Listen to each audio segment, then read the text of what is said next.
Hello అండి, welcome to my channel. ఈరోజు మామిడి అల్లం పచ్చడి ఎలా చేసుకోవాలో చూద్దాం.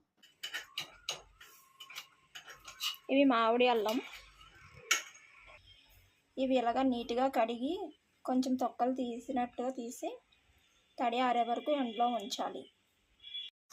ఈ విధంగా సన్నగా తరుముకొని ఉంచుకోవాలి. ఇదే కాకుండా మిక్సీ కూడా పట్టుకోవచ్చు. వెల్లుల్లిపాయలు 5 పాయలు, జీలకర్ర, వేపిన మెంతులు, ధనియాలు వేపినవి, అలాగే జీలకర్ర కూడా కొంచెం వేపుకోవాలి. ఈ అల్లం తురుముని నూనెలో వేయించుకోవాలి. కొంచెం పప్పు నూనెలో కొంచెం వేయించుకోవాలి.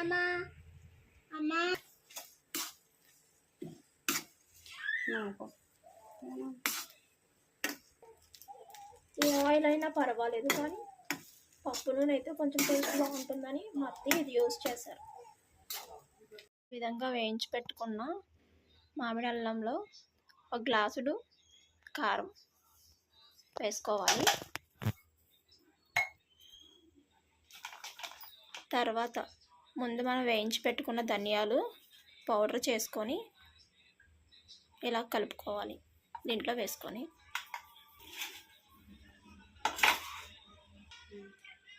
అలాగే మెంతి పొడి, జీలకర్ర పొడి కూడా ఈ విధంగా చేసుకొని వేసుకోవాలి. వేసి వెల్లుల్లిపాయలు కూడా ఈ విధంగా వేసుకోవాలి. తర్వాత కొంచెం పసుపు,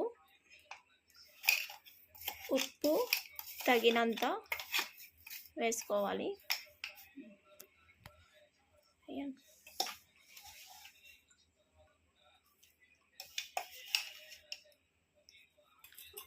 చివరిగా ఆయిల్ పోసుకొని బాగా కలుపుకోవాలి పచ్చడిని. ఈ విధంగా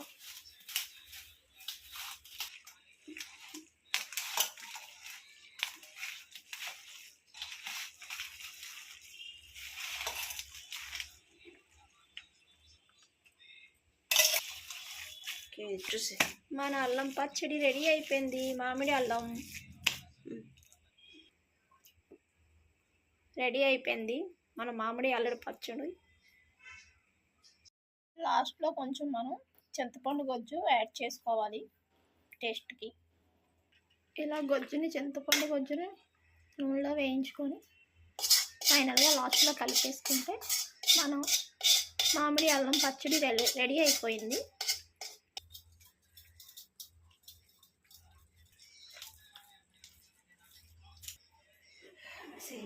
ఈ విధంగా మన రెడీ అయిన మామిడి అల్లం పచ్చడి.